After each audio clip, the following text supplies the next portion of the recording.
अगले सप्ताह से आपको सुप्रीम कोर्ट की संवैधानिक बेंच की जो कार्यवाही है वो लाइव नज़र आएगी। सीधा उसका प्रसारण यूट्यूब पर दिखाई देगा।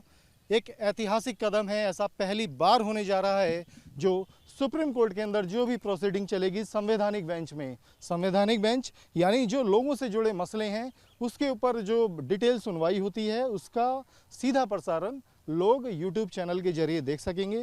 हालांकि शुरुआत में ये जो लाइव प्रसारण है ये यूट्यूब के जरिए है, बाद में अपना प्लेटफार्म भी सुप्रीम कोर्ट इसमें तय करेगा कि ताकि उसकी सुरक्षा भी सुनिश्चित हो सके। इस बारे में बात करने के लिए हमारे साथ सुप्रीम कोर्ट बार एसोसिएशन के जॉइंट सेक्रेटरी रोहित पांडे जी हैं। उनसे जानते हैं कि सर, बेहद एक ऐतिहासिक फैसला लिया गया और अब जब ये लाइव स्ट्रीमिंग होगी इसका क्या व्यापक असर देखने को मिलेगा, आप इसे कैसे देखते हैं?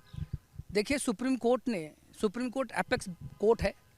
एक बहुत बड़ा फैसला, ऐतिहासिक फैसला कह सकते हैं आप, जो फुल बेंच ने लिया।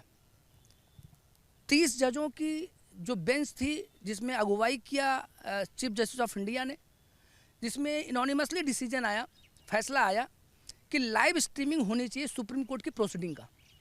ये मामला तब आया जब इंदिरा जयसिंह ने एक पिटीशन फाइल किया स्वप्निल त्रिपाठी के केस में। तो उसमें ये बताया गया कि जो नेशनल इंटीग्रिटी के हैं, जो मैटर्स कॉन्स्टिट्यूशनल हैं, जो संवैधानिक हैं, जो राष्ट्रहित के लिए हैं, जिसकी नेशनल इम्पोर्टेंस है, ऐसे मामले को वो सीधा प्रसारण कराया जाए, देखा जाए, जिससे कि ये कि जनता देख सके कि जहाँ राष्ट्रहित की बात हो रही है वो किस तरीके की अपनी बात वो रख रहे हैं और किस तरीके से कोर्ट अपनी प्रोसीडिंग चला रही है। ये फैसला भी ऐसे समय में आया है जब सामान्य वर्ग को 10% आरक्षण देने का मसला संवैधानिक बेंच में है, सीए का मामला है, तमाम अहम मामले जो लोगों से जुड़े हैं वो संवैधानिक बेंच के समक्ष हैं। आप इसे कैसे देखते हैं कि इस पर जब अमल होगा इस फैसले पर अगले सप्ताह से, तो लोग उससे कितना उनको फ़ायदा होगा, या एज ए बार आप वकीलों के लिए या समाज के लिए इसे किस नज़रिए से देखते? देखिए, समाज के लिए तो बहुत बड़ा एक प्लेटफॉर्म मिल रहा है। एक जो कम्युनिकेटिंग प्लेटफॉर्म यूज़ करने की बात कोर्ट कर रही है, एक बहुत बड़ा फैसला है। इससे एक चीज़ तो बहुत क्लियर हो रही है कि court, apex court, supreme court एक ट्रांसपेरेंसी देखना चाहती है। जो पारदर्शिता की बात है वो सुप्रीम कोर्ट कर रही है। जिसका मतलब ये है कि सुप्रीम कोर्ट का इंटेंशन बहुत क्लियर है कि वो ये बताना चाहती है कि देश हित में कोई मामला अगर आता है, जिसमें बहुत सारे मामले हैं, जैसे कि ईवीएस का मामला भी चल रहा है, सीए का मामला चला, बहुत ऐसे जो पीआईएल फाइल होते हैं उनमें जो है जो राष्ट्रहित के मामले हैं, जो संवैधानिक मामले हैं, जो संविधान से जुड़ी हुई चीज़ है, उसका कहीं वायलेशन हो रहा है, जो उसमें कोई राइट है या फंडामेंटल राइट है, फंडामेंटल ड्यूटीज़ उसको मिले हुए हैं, उस बेसिस पे कोई भी मामला आता है तो उसका जो लाइव स्ट्रीमिंग करने का फैसला लिया, ये बहुत ही उचित कदम है, बहुत ही ऐतिहासिक फैसला है। इससे ट्रांसपेरेंसी बनी रहेगी। बिल्कुल, और जब भी कुछ सकारात्मक होता है तो उसके साथ कुछ साइड इफ़ेक्ट का भी डर होता है, क्योंकि आजकल हम देख रहे हैं सोशल मीडिया पे भी तमाम तरह की चुनौतियां हैं।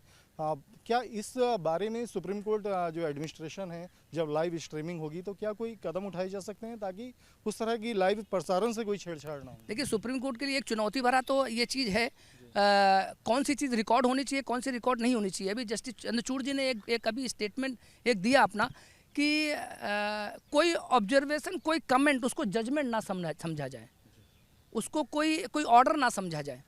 कि आप जब कोर्ट में होते हैं, बहस के दौरान जब आप बहस कर रहे होते हैं तो उसमें बहुत सारी चीज़ें, स्टेटमेंट पास करी जाती हैं, कुछ अपने व्यूज़, अपने कुछ ऑब्जर्वेशंस एक दूसरे के आते हैं, तो उसको आप फैसले के तौर पे मत लीजिए। ये कोर्ट का इंटेंशन ऐसा नहीं होता। फाइनल जो वर्डिक्ट आता है उसी को माना जाता है, जिसमें देखिए कुछ रिकॉर्ड करने नहीं रखने, कुछ ऐसे मैट्रिमोनियल केसेस जैसे मान लीजिए आप हैं, जो पारिवारिक मामले हैं जिसमें एक पर्सनल इंटीग्रिटी जो है स्टेक पे होती है, उसको आप किसी को हार्म नहीं पहुँचाना है, तो उस डर से भी एक चीज़ इनको देखनी होगी, कोर्ट को देखना होगा कि कौन से मामले हैं जिनको कि आप उसको सीधा प्रसारण नहीं कर सकते हैं। तो ये सब मामले इनको निर्धारित करने होंगे। अब रही बात जो आपने सवाल पूछा कि इसके क्या इफ़ेक्ट पड़ेंगे, क्या इसका नुकसान हो सकता है। देखिए, सोशल मीडिया बहुत एक्टिव हो चुका है।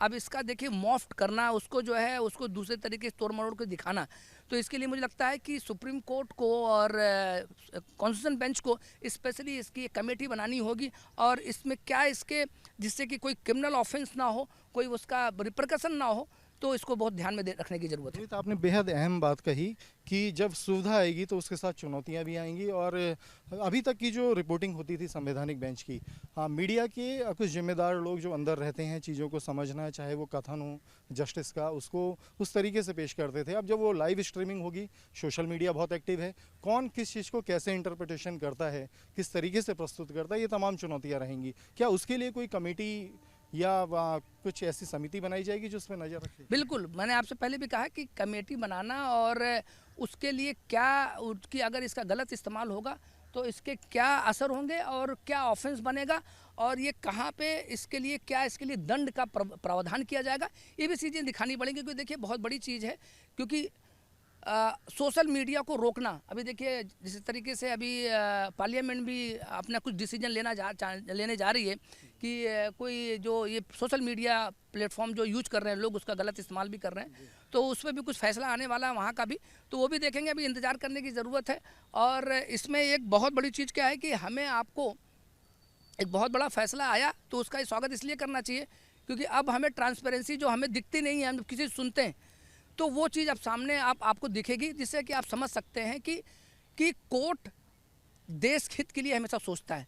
एक तो ये, दूसरा है कि अभी देखिए एक मामला और भी आया था मेरे ख्याल से, जहाँ तक मुझे याद है कि गुजरात का है या कहीं का है, कि कहीं ऐसा ना हो कि कोर्ट प्रोसीडिंग दिखाने से कहीं मौकरी ना हो जाए, कि आप कोर्ट में जब बहस कर रहे होते हैं तो बहुत सारी चीज़ें होती हैं जो आप बहुत रिलैक्स मूड से करते हैं, तो ऐसा भी इंटेंशन होता है। तो मुझे लगता है कि at the time of argument you have to be careful कि आपको क्या आर्गूमेंट करना है और कोर्ट को क्या कमेंट्स करना है। संवैधानिक बेंच इसके लिए जिम्मेदार होगी, बिल्कुल। तो कोर्ट को देखना होगा कि कैसे इसको, किस तरीके से इसकी प्रोसीडिंग चलानी, क्योंकि उनको भी माइंड में होगा कि ये सीधा प्रसारण हो रहा है, तो मुझे लगता है कि उसको बहुत ही स्ट्रेटेजिकली उसको आर्गूमेंट उस लेवल पर जाएगा। शुक्रिया हमसे बात करने के लिए।